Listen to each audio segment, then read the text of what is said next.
Okay, today's story is about describe what my paternal grandparents were like. And all I could say is that I always considered my grandmother and my grandfather old school Black excellence, because my grandmother was an educator. I don't remember where, but I know that in their house somewhere, it had her grades, and it was always all 4.0s. And then she had a daughter, and her daughter, my aunt Dolores, was also an educator, and I remember her GPA was 4.0 also, hung up in my grandma's house somewhere. And I also know that my mother used to tell me that that my aunt was one of my mother's teachers in high school. So on that side, they were very about education. And that at their house they had a baby grand. I always remember that. When I go over their house, you go in the front door, and right next to the front door is a baby grand. I never heard anyone ever play the baby grand. Not one person. Not one person. I would bang on it for hours until they told me to stop. But besides me, I never saw anyone sit down and start playing. Someone had to play, because we're in Chester, like, and it's like it's not like an old people's home, but they lived there for decades. So it's like an older home, and it has this, we're like on 3rd Street in the middle of, like, it's the hood almost, and they have like a baby grand in the front room.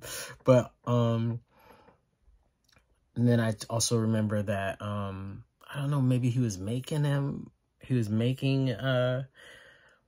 every time I go to my grandpa's,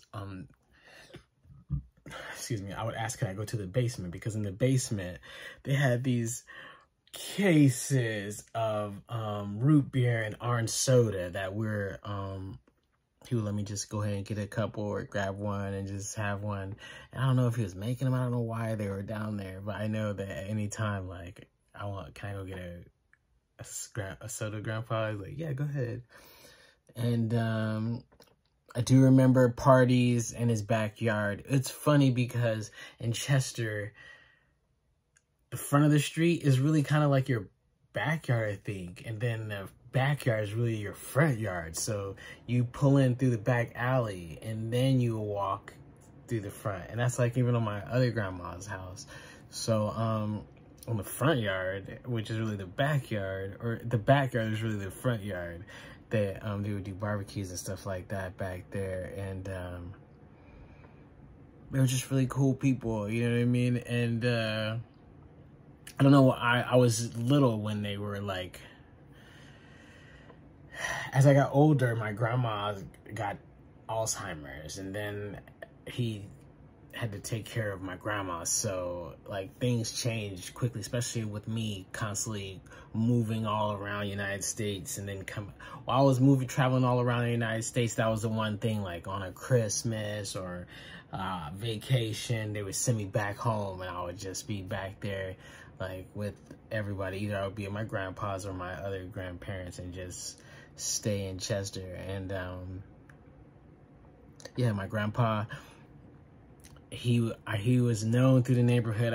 Sometimes, like, I would come, and then where's your grandpa? Oh, he's out working. And then he would come back late, but he would be all over the city in this Fred Sanford truck, just riding around. Sometimes when I was at my other grandma's house, and I was just out in the streets hanging out, doing, you know, kid stuff, and I ran into him just like working on the streets. And but he made sure that he had my grandma, and every year he bought her a brand new Cadillac that year, every year, no matter what.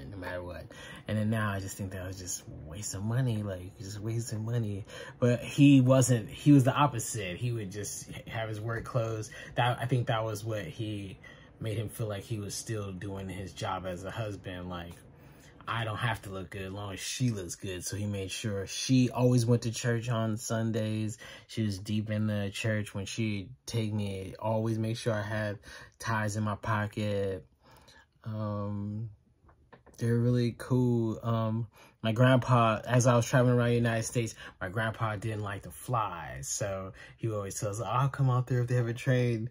But, you know, they don't have trains like that. So he rarely ever came. But my grandma, she was like, I don't know, she was just about that life. Everywhere I went, she came there. When I moved to Utah, she came there. When I moved to Alaska, she came there. When I moved to Alaska, I think my grandpa had passed away, so she came to visit. When she came to visit, I took her, I think I was like in the 6th or 7th grade, and I wanted to see Do the Right Thing. And I took my grandma, and back then it was like a theater downtown, the 4th Avenue Theater, so I took her down there, and we went down there with my sister, and she took me down there. And there was not a lot of people in there. We sat and we watched it. My grandma really liked the movie. When the movie was over, I remember that my grandma went to the movie employee and asked him, was there any brochures or flyers about the movie? And I thought that was just so fast. Like, what kind of flyers would there be? And she was like, yeah, it was like a really great movie. I'd like to get some flyers, or do you have brochures on it? And but also what's fascinating is that she came to visit, and when she came to visit, I never told anybody this, but when she came to visit, she must have had a friend in Alaska, and she must have looked them up. So one day when my parents were working, it was just me and my grandma at home, and she was like, I'm gonna go visit a friend. And I was like, what? And then she was like, she called up the bus schedules. She got the bus route. She got on the bus. She dipped. She was gone all day, all day. I was thinking like maybe it must be some dude that she's with, some old flame or something like that. But she was gone all day. Then she came back. Came back like, hey. She had took the bus like, I wasn't even at the point that I could take a bus out there. So I was like, dang, my grandma just came out here. She's like making moves.